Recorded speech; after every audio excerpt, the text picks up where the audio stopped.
the defense of the American combat base at Khe Sanh was given the code name Operation Scotland.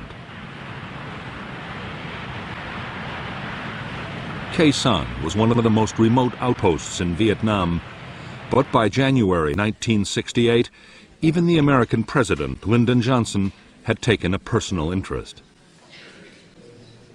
With the Marines facing a full-scale siege by the North Vietnamese Army, the question was being asked, should the base be held or should it be quietly abandoned?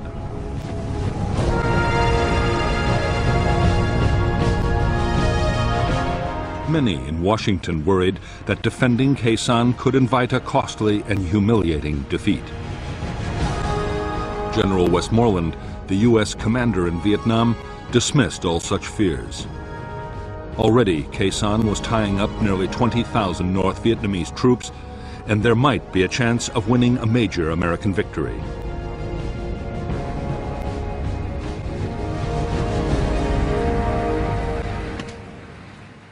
General Rath von Tompkins, the new commander of the 3rd Marine Division, was also convinced that the base could and should be held. To boost the defenses, he had sent a 3rd Battalion of the 26th Marines as reinforcements. They were directed to Hill 558, from where they could provide fire support. There were now 5,000 American troops at Khe Sanh.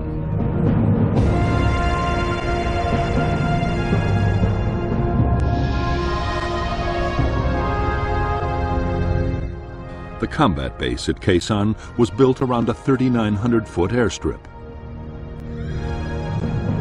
Beside the strip was the Marine Air Traffic Control Unit. Nearby was the 26th Marine Command Post and the Fire Support Coordination Center.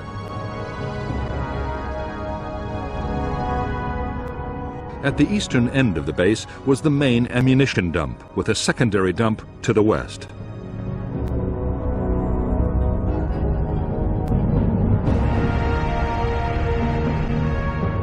The base perimeter was manned by the 1st Battalion and a company of the 3rd.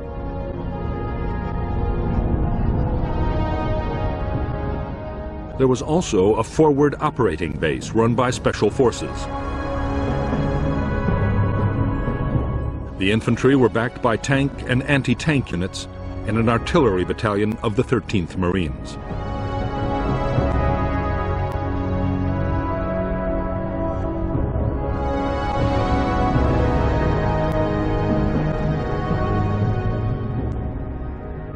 Outside the Khe Sanh base, the Marines held Hill 881 South, Hill 861, and a radio relay station on Hill 950.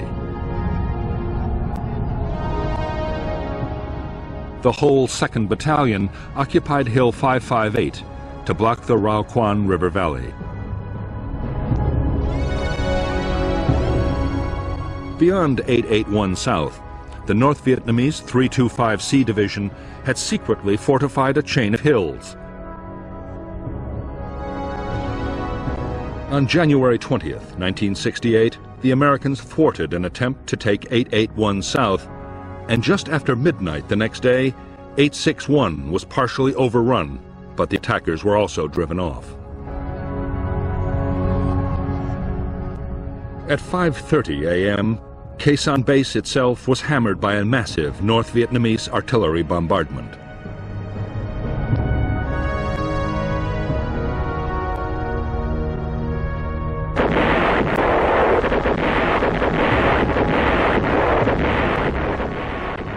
The shattering barrage of shells, mortars and rockets, which slammed into the Marine combat base at 0530 on January 21st, signaled the start of the battle for Khe Sanh.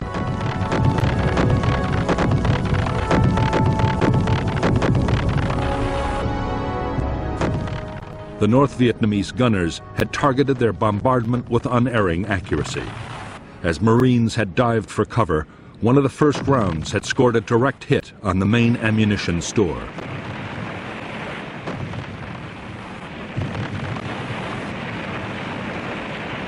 The No. 1 dump stored 1,500 tons of artillery and mortar rounds, 90% of the base's entire stock, or 10,000 rounds. All of it was lost. 18 men were killed instantly and 40 were wounded as the ammunition exploded and shells and mortar rounds flew in every direction. The explosions would go on for another 48 hours.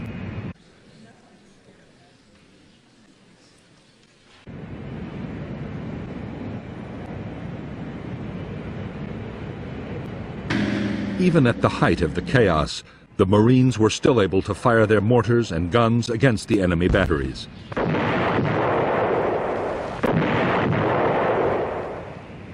They also called in air support, and very quickly, fighter bombers were blasting the suspected locations of the North Vietnamese artillery, which in return scored 300 direct heavy artillery hits on the firebase.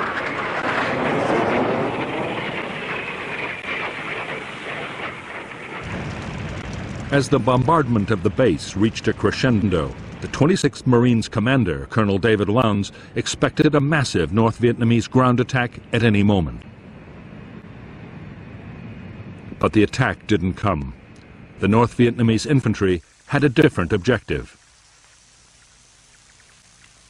The target was Khe Sanh village, 3 miles from the Marine combat base.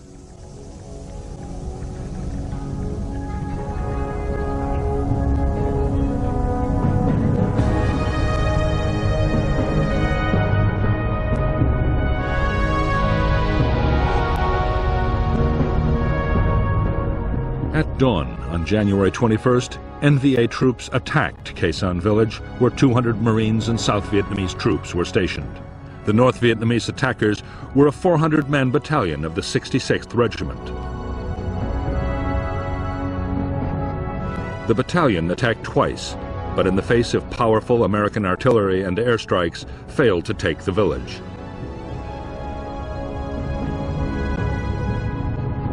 An attempt at reinforcement by a South Vietnamese unit went disastrously wrong, and the whole force was destroyed. Later in the day, the village was evacuated and abandoned to the NVA.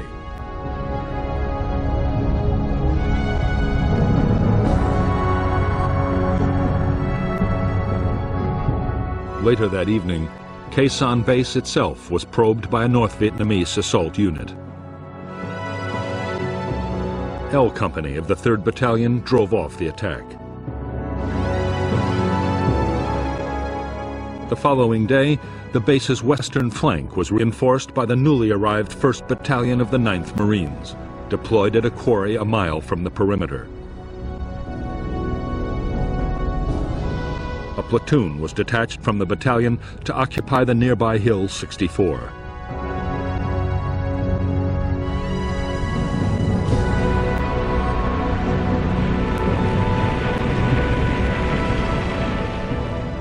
For the Marines inside the Khe Sanh base, the days were now filled with feverish activity.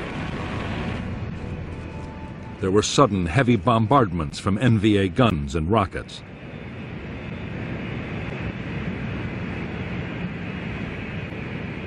The massive damage done by the first barrage still had to be repaired. The biggest worry was ammunition. The first aircraft to land all carried shells. More than 130 tons were delivered in just 2 days.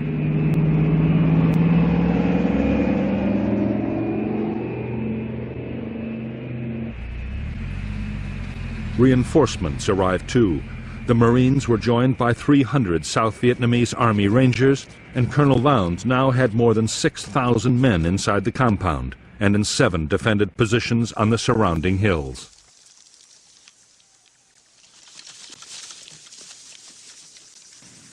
While the Marines at Khe Sanh braced themselves for the attack that was surely coming, General Westmoreland warned Washington that the battle could be the turning point of the whole war.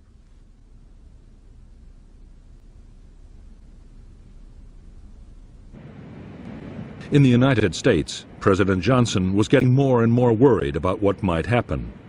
The last thing he wanted was an American version of Dien Bien Phu, but he was determined to support his commander. Westmoreland would be allowed to fight the battle he wanted. There would be no U.S. withdrawal from Khe Sanh, despite the fact that the NVA were still raining between 150 and 300 shells a day on Khe Sanh.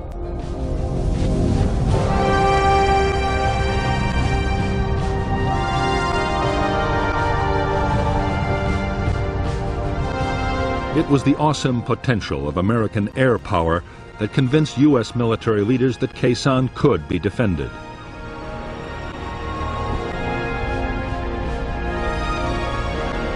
Before the battle had started, on 5th January, Westmoreland and U.S. tacticians devised a plan for defending Khe Sanh by bombing. It was already being unleashed on the North Vietnamese divisions with devastating effect.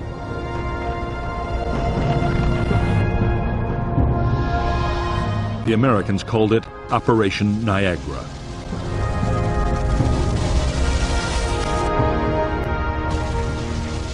The first part of Niagara was to pinpoint North Vietnamese troop concentrations.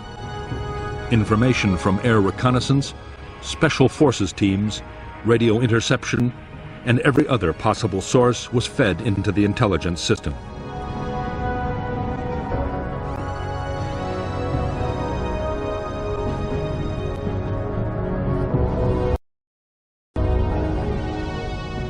Niagara also deployed the most advanced and secret surveillance technology in the world.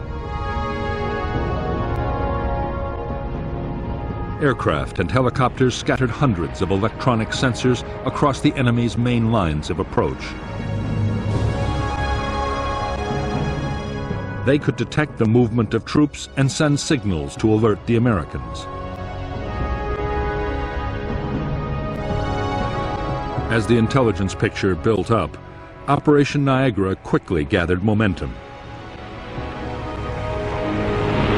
In spite of rivalry between the Air Force and the Marines over who should control operations, every available warplane in the area was standing by.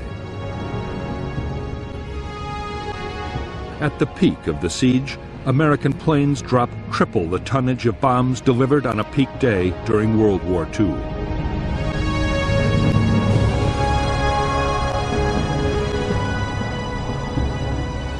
Added to this, fighter bombers would deliver 54,500 tons of napalm alone.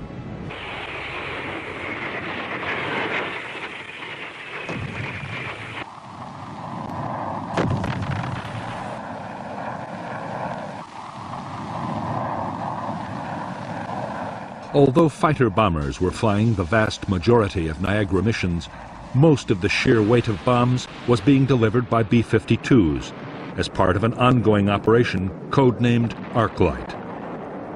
The strikes were flown around the clock.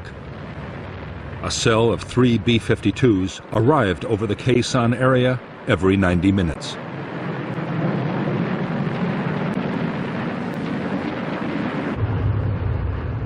The giant heavy bomber was able to carry a massive 27 tons of bombs. The aircraft dropped their loads from 30,000 feet, high enough so that the planes couldn't be seen or heard from the ground. The only warning most North Vietnamese troops got of a raid was the shattering detonation of the first bombs. Over the 77 days of the siege, B-52s flew over 2,500 sorties, dropping more than 53,000 tons of bombs. The biggest Arclight raid of the Vietnam War so far was launched as part of Operation Niagara on January 30th. American radio direction finding seemed to have discovered North Vietnamese Army headquarters for the Khe Sanh offensive. Whether it was or not, no one is sure, but the site was annihilated by 2 B-52 raids in a single day.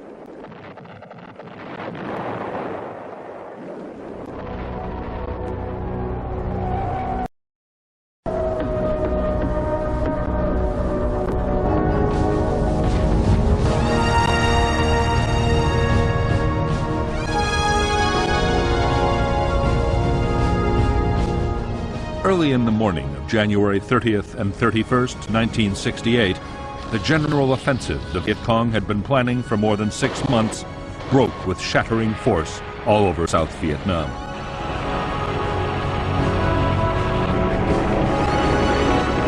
As tens of thousands of Viet Cong attacked towns, cities, and military installations, American commanders were stunned by the sheer scale of the assault.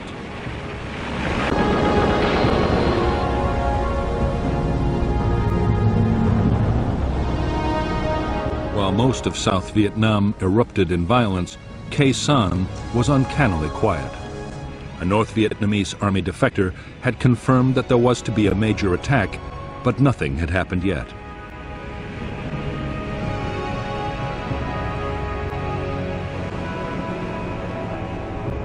Some U.S. commanders believed that the Arc-Light raids had shattered the North Vietnamese command system. There was no way of telling.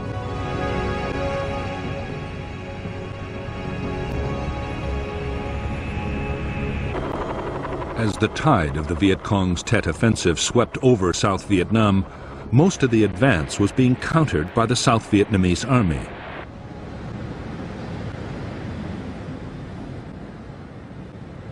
The Americans had been heavily committed in only a few places, mainly around Saigon and in Hue.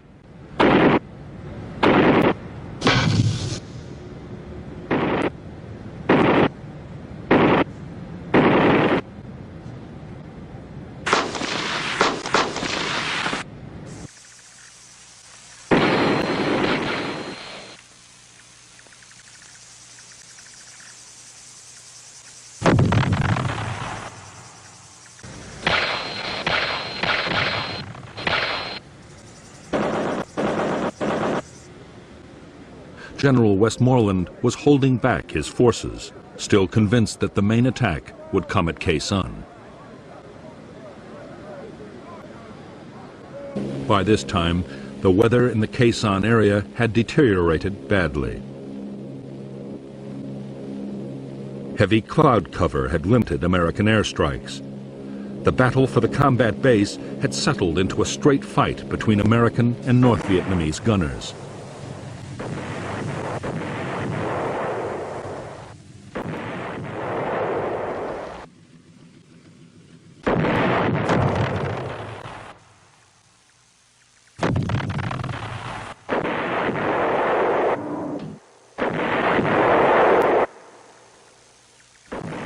The busiest time for the American guns was after dark, when the NVA were most active.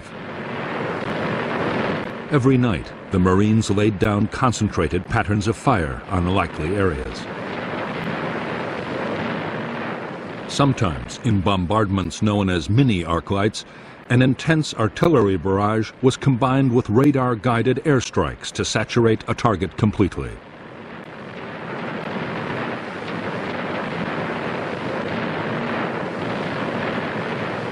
As for the North Vietnamese artillery, most of the guns, rockets, and mortars were by now in place. Getting them into position had been a massive job. Northern troops had also sighted hundreds of ammunition dumps around Khe Sanh and across the border in Laos.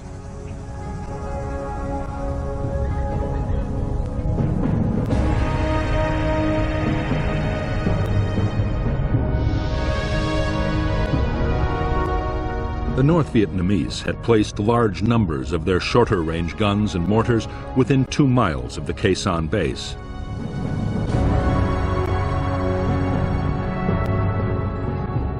Most of the big rockets were fired from Hill 881 North. The heavy guns were much further away, on Hill 305, and in caves on the slopes of the Ko Rock Mountain across the border in Laos. While they could hit the Americans, the Marine guns didn't have the range to hit back. Even the Army's big guns on the Rock Pile and Camp Carroll couldn't reach the NVA's heavy batteries.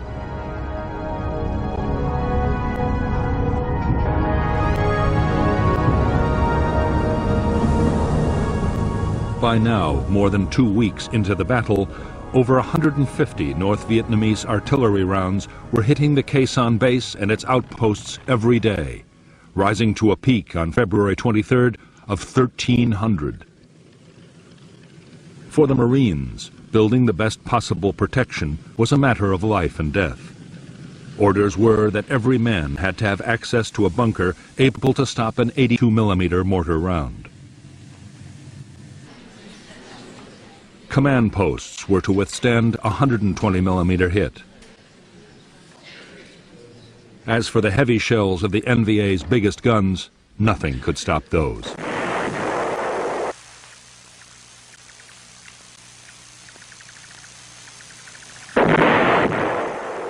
The North Vietnamese artillery hitting Khe Sanh and the Marine outposts was all indirect fire. Spotters on the hills corrected the gunners' aim by radio, but the gunners themselves could never see the targets. What NVA commanders wanted most of all was to place guns on the hills overlooking the base. From there, they could pour devastating fire straight down onto the Americans.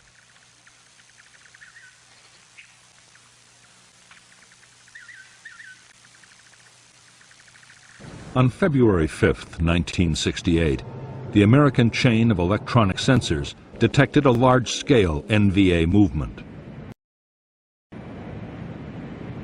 The activity seemed to point to an imminent attack on Hill 881 South. The U.S. reaction was a massive Niagara raid. Whole North Vietnamese units were caught in the open as the entire area around the hill was devastated in a massive storm of bombs.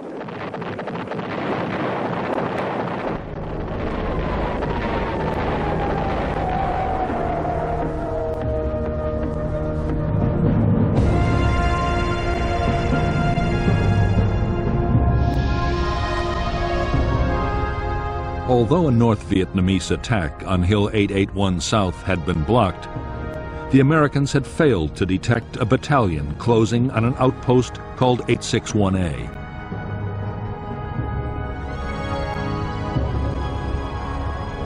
There, a single Marine company drove off two determined assaults as artillery fire destroyed the follow-on waves of NVA troops.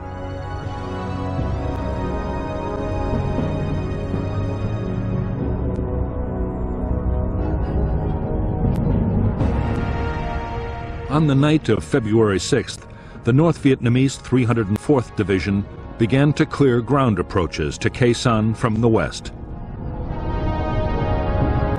The first objective was the American Special Forces camp at Long Vây, manned by a handful of U.S. troops and a battalion of South Vietnamese local militia.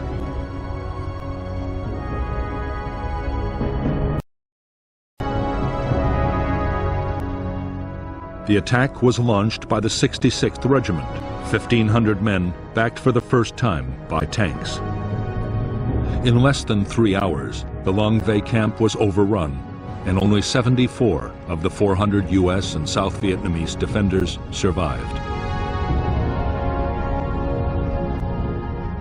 The next target for the NVA was Hill 64, occupied by a single American platoon. A two-pronged infantry attack was launched against the hill, but a relief platoon, supported by fierce air and artillery fire, drove the North Vietnamese to the west.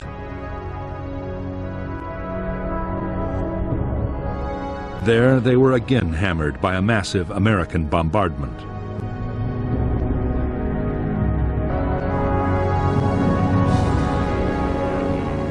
Even though the NVA had again failed to take any more American hill outposts and had lost hundreds of men in the attempt, they had at least captured Long Vây.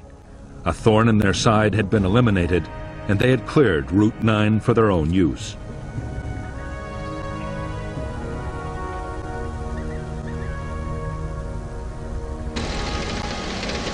Artillery reinforcements, including 130mm guns, could now be brought much closer to the Khe Sanh base.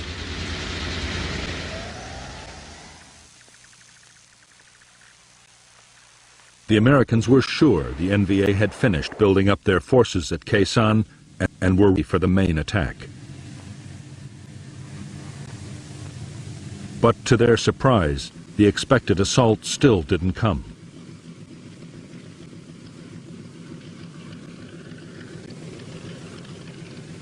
Instead, the siege settled down to a deadly daily duel fought by artillery and aircraft.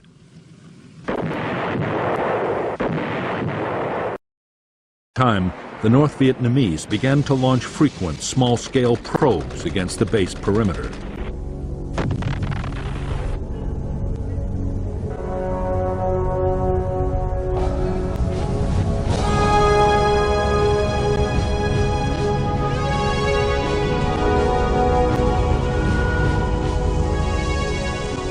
In Washington, anxiety about the fate of the Marines at Khe Sanh was mounting. A relief operation was being planned, but it would demand powerful forces and couldn't be mounted for weeks.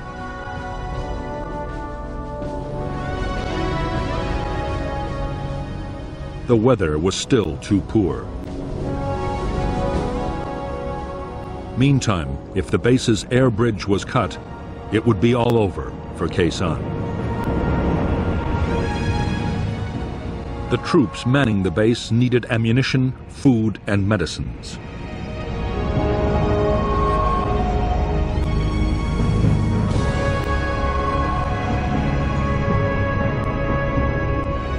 Casualties had to be evacuated. Men finishing their tours of duty had to be flown out and replacements brought in. The main base alone needed 160 tons of supplies a day just to keep on fighting.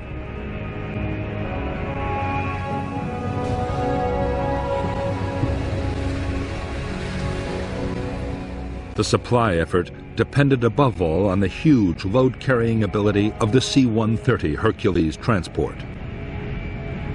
The aircraft was able to carry up to 20 tons of cargo, but for that very reason, it needed most of the strip to land and took time to turn around.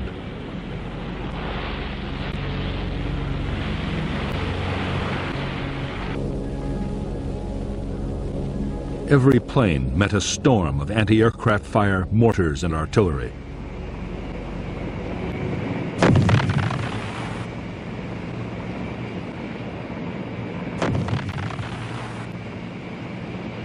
On February 11, 1968, the North Vietnamese anti-aircraft gunners scored their first major success against a Marine KC-130 Hercules landing at Khe Sanh.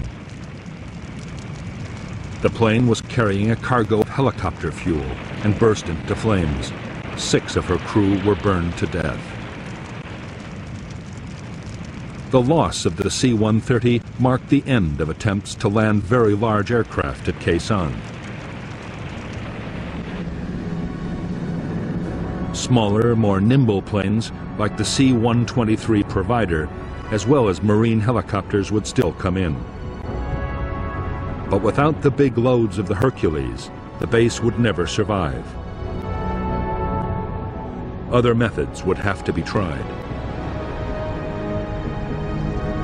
The most successful new method was called LAPES, the Low Altitude Parachute Extraction System.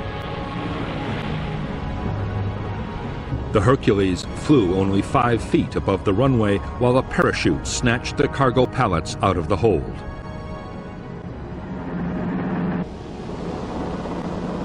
Another technique used a hook and arrestor cable to drag the load from the aircraft.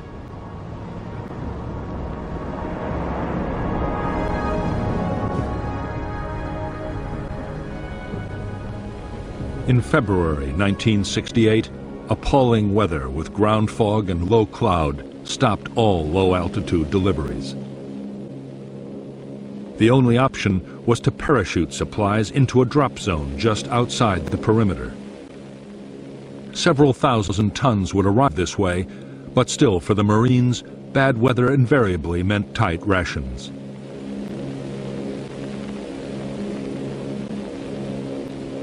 Although the battle to supply the main base was being won, the hill outposts were a much bigger problem. A fifth of Khe Sanh's manpower was stationed on the hills.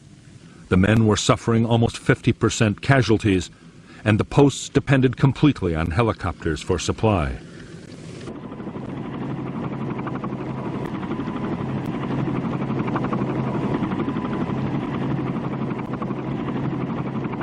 For the crews of helicopters supplying the hill outposts, every mission was a gamble with death. North Vietnamese gunners were quick to target the approaches and the landing zones.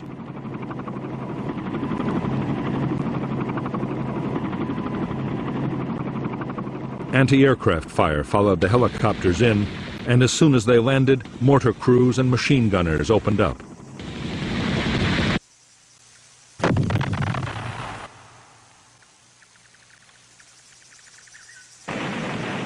As the slopes of the hills became a graveyard for American helicopters, the Marines realized that the survival of the hill outposts was under serious threat.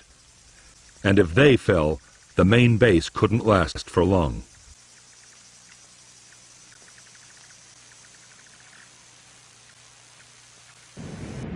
Air commanders worked frantically to devise new tactics for getting helicopters in and out of the hilltop bases safely.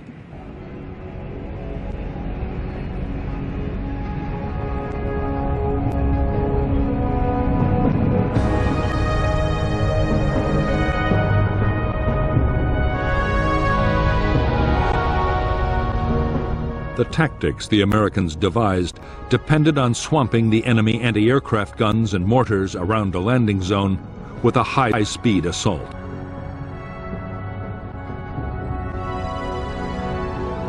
"12 Skyhawk fighter bombers, 4 Huey gunships, up to 16 supply helicopters, and an airborne command and control aircraft all acted together.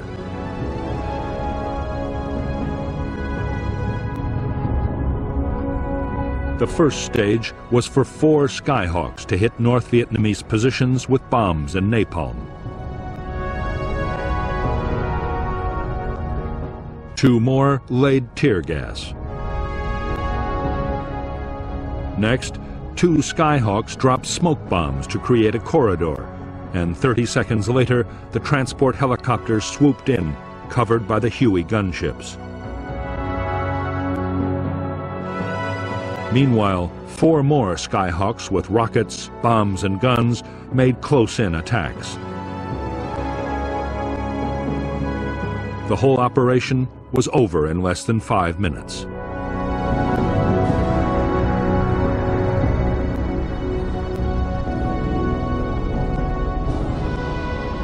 The new tactics quickly earned the title Super Gaggle, because the helicopters looked like an oversized flock of geese. With the fighters and gunships in the air too, the method took incredible timing to pull off successfully.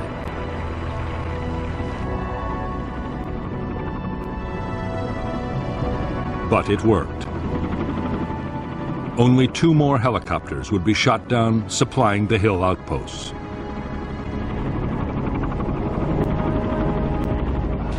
By now, the strain of the long siege was beginning to tell on the troops at Khe Sanh. Being under shell fire every day meant a steady drain of casualties and constant tension. Food was often down to 2 C-ration meals daily. Conditions were appalling.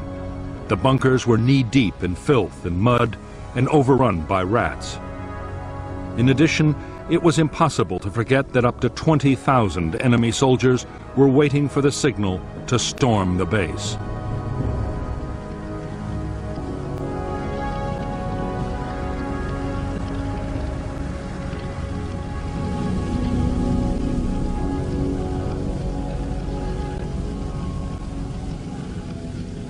To stop the men brooding about their possible fate, officers and NCOs kept the troops as busy as possible. Digging trenches, filling sandbags, and improving bunkers was a big part of every day.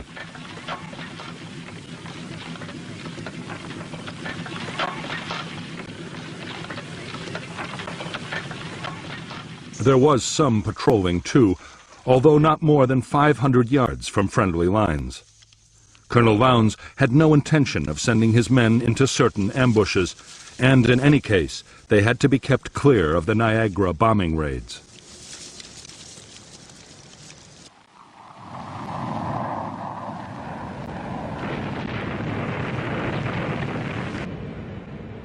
On the base perimeter, the watchword was constant vigilance.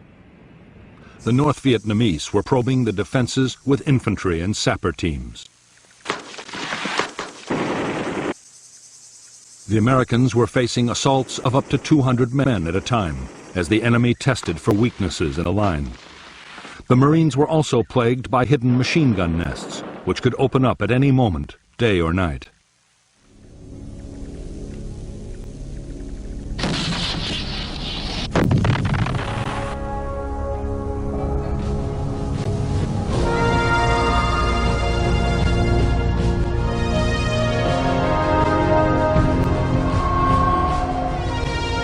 By now, the attention of the American public was riveted by the Battle of Khe Sanh.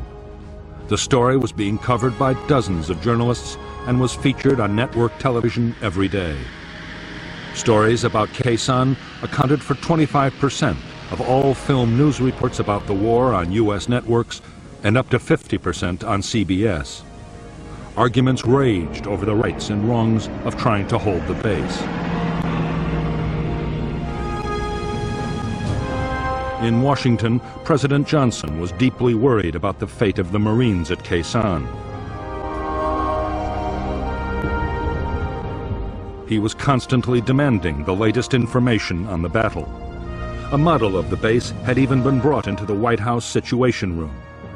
For the first time in the Vietnam War, the room was on full alert, 24 hours a day.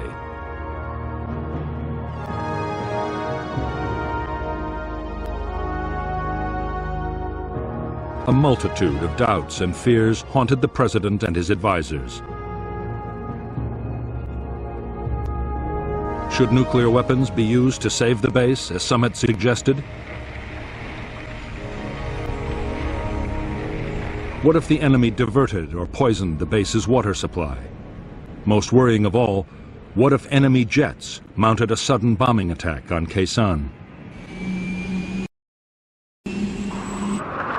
It would be a massive propaganda victory for the North.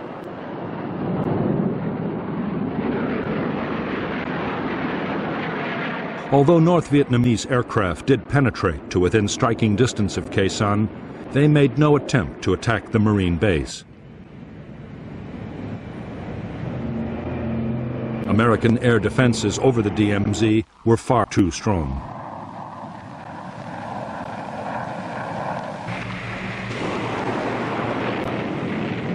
The biggest threat to the Marines at Khe Sanh did not come from modern fighter aircraft.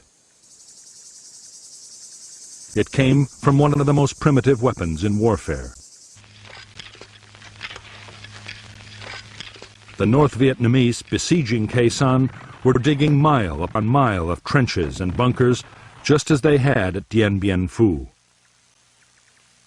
They were fast approaching the perimeter of the combat base itself.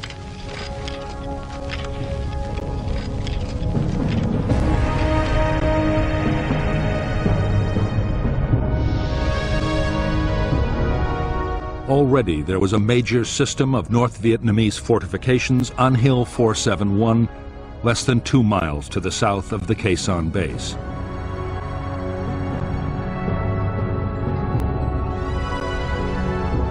Now, at incredible speed, the trench lines were being extended northwards until they reached to within 25 yards of the American perimeter. Another line of trenches and bunkers was creeping across from the southeast. The NVA plan was for the infantry to mass under cover of the trenches before launching their final assault.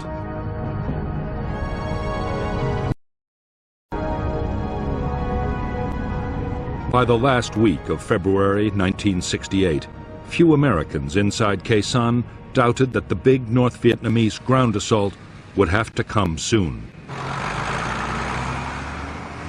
The moon was in its darkest phase, and a night infantry attack would have a good chance of overwhelming the perimeter defenses. Smashing the enemy trench lines was an absolute priority.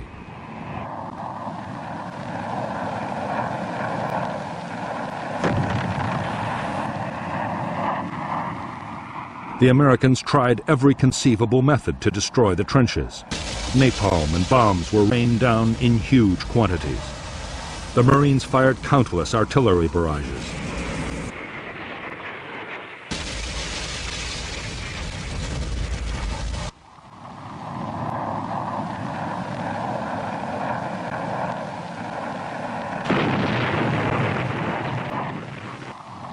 But the Americans had little success.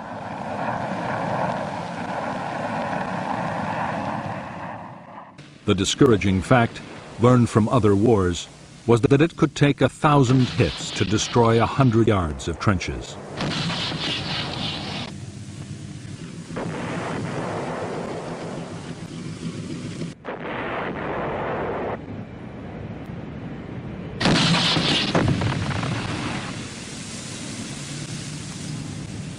In the end, the answer lay with the B-52s. Up to now, arc-light raids had been kept more than 2 miles away from the base perimeter. On February 27, 1968, the restriction was lifted.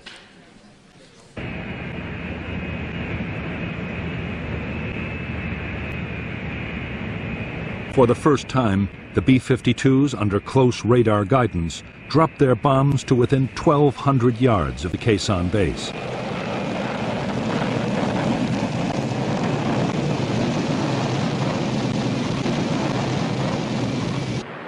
The effect was shattering. There was massive damage to the North Vietnamese trenches and bunkers.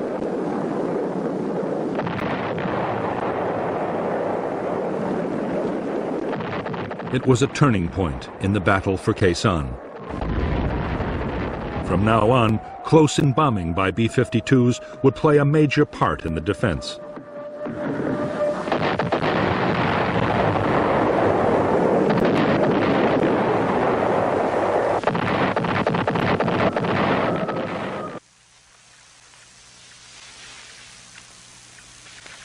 The sudden increase in North Vietnamese activity around Khe Sanh had left no one in any doubt that the climax of the battle was near. A few days before, a Marine patrol trying to get information had been almost wiped out. North Vietnamese traffic along Route 9 from Laos had also risen to a new peak. Enormous quantities of supplies were being rushed to the Khe Sanh divisions for the final assault.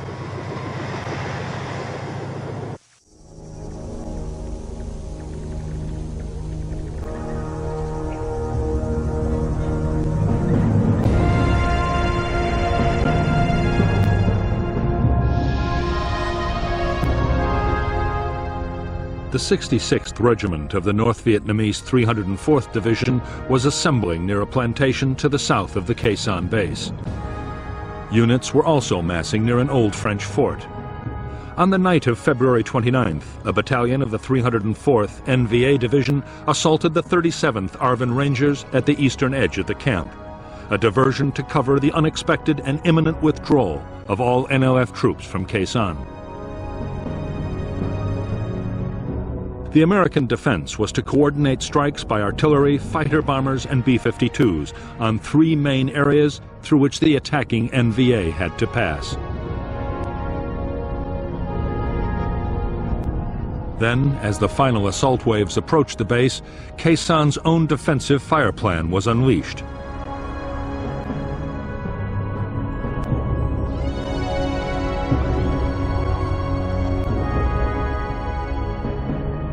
The base perimeter at the point of attack was manned by the 37th South Vietnamese Ranger Battalion. As the lead NVA units advanced, the base fired an artillery pattern forming the sides of an open box.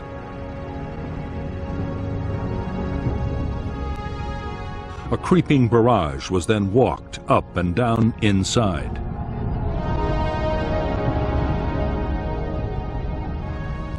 At the same time, 2 NVA battalions, cut off behind the box, were hit by fighter bomber strikes. While long-range artillery from the Rockpile and Camp Carroll created a moving outer cordon.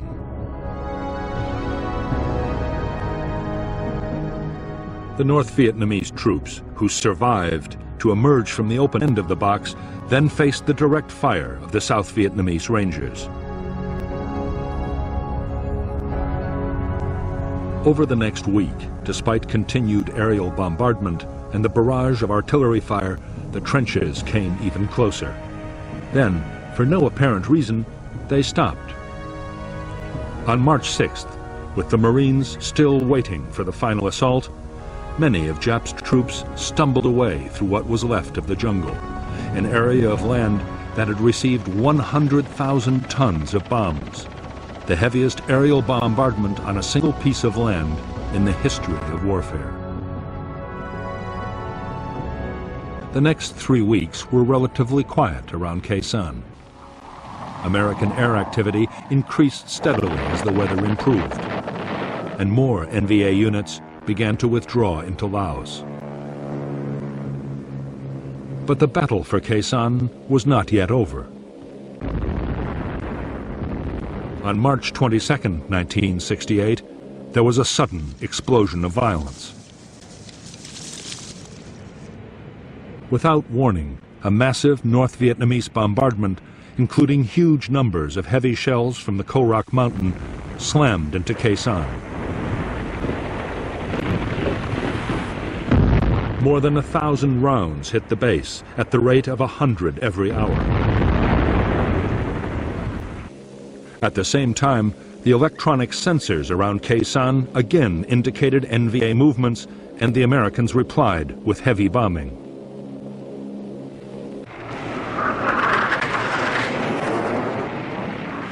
As the weather steadily improved, U.S. air attacks around the Khe Sanh base grew fiercer by the day. Further afield, over the North Vietnamese rear areas, fighter bombers roamed with orders to pounce on any movement.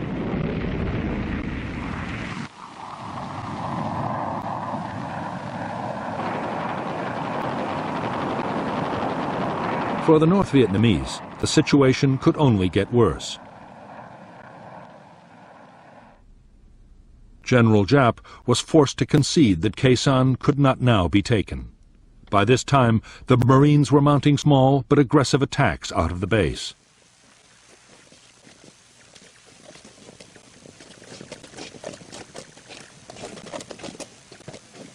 General Giap now ordered the remainder of his units to pull back from Khe Sanh. One by one, the NVA regiments around the base melted away. Only 6,000 troops were left behind to continue the siege of the Marine combat base.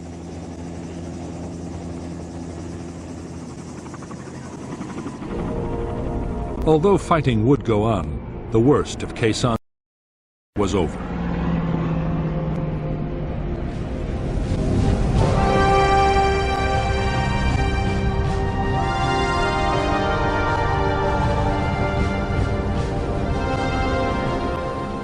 On April 1, 1968, the Americans formally ended Operation Scotland, the defense of Khe Sanh, and 7 days later began Operation Pegasus.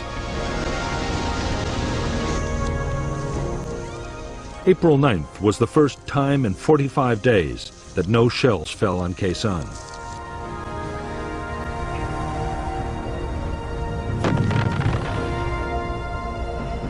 The aim of Pegasus was to reopen Route 9, the road linking Khe Sanh to the other American bases along the demilitarized zone. As well as the Marines, Pegasus deployed the 1st Air Cavalry Division, the most mobile American unit in Vietnam.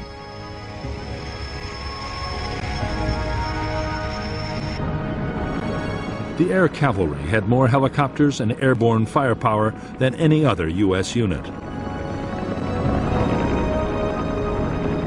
It was perfectly suited to the rugged and demanding terrain near Khe Sanh.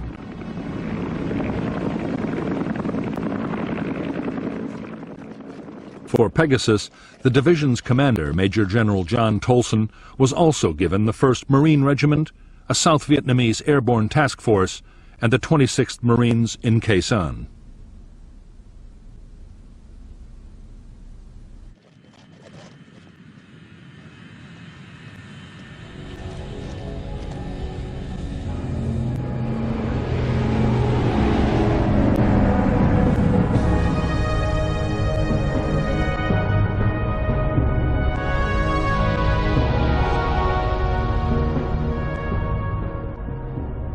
The entire length of Route 9 was still dominated by North Vietnamese Army units, especially elements of the 66th and 29th Regiments. For Operation Pegasus, the Americans built a main base for the air cavalry at Landing Zone Stud. The Marines would operate out of Ka Lu. The plan was for air assaults to seize landing zones and fire bases north and south of Route 9, while other forces pushed down the road.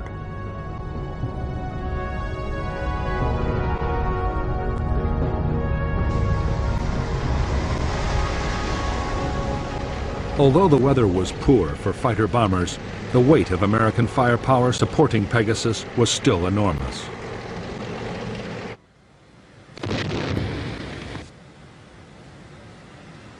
In a single day, the Americans fired more than 10,000 artillery rounds.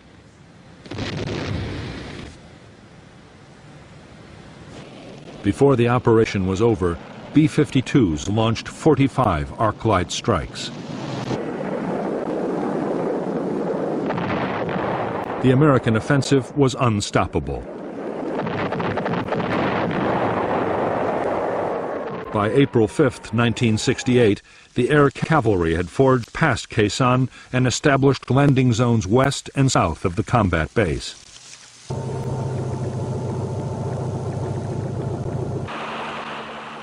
While the cavalry consolidated their new positions, the Marines in Khe Sanh mounted their own breakout assaults.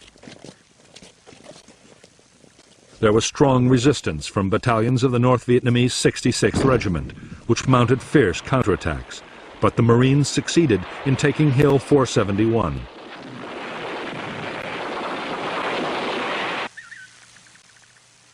It was the first of a string of NVA hills recaptured over the next few days.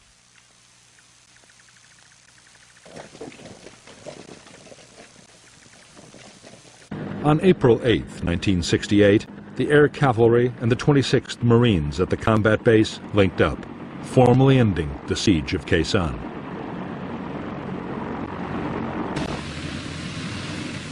In fact, the Marines were less than pleased to be seen as being rescued by the Army. In their view, they had long since guaranteed their own survival.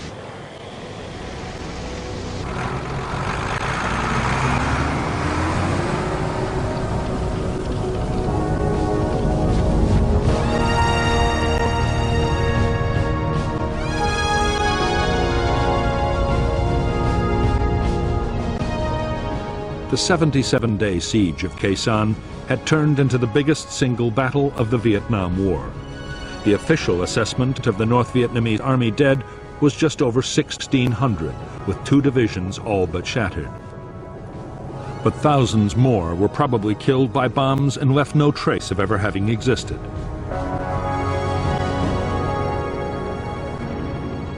By the end of Operation Pegasus, American and South Vietnamese units had suffered 1,000 dead and 4,500 wounded. But official figures state that under 250 had been killed at the Khe Sanh combat base and its outposts. In the aftermath of the battle, General Westmoreland had high hopes that the next phase would be the thrust into Laos he had long advocated.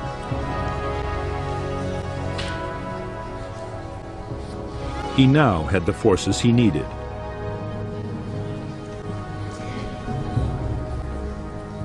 But Westmoreland's hopes for a great campaign to follow up his victory at Khe Sanh were soon dashed.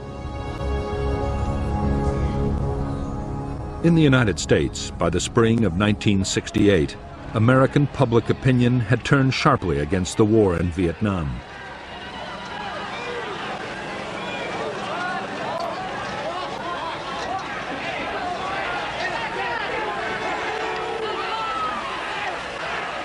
The shock of the Tet Offensive had led many to believe that the U.S. would have to withdraw sooner or later. Under severe pressure, President Johnson had promised to search for a negotiated peace. He ruled out any big troop increases and any widening of the conflict.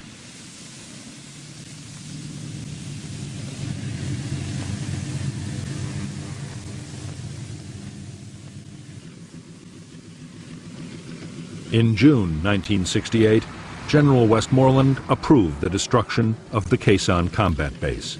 The president's decision not to widen the war had meant there could be no offensive into Laos.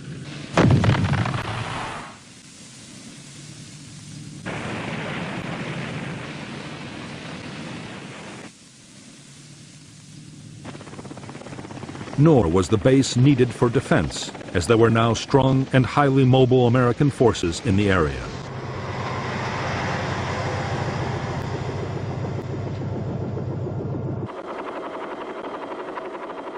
In any case, as both sides were slowly beginning to realize, even as the battle had raged at Khe Sanh, the war had changed out of all recognition.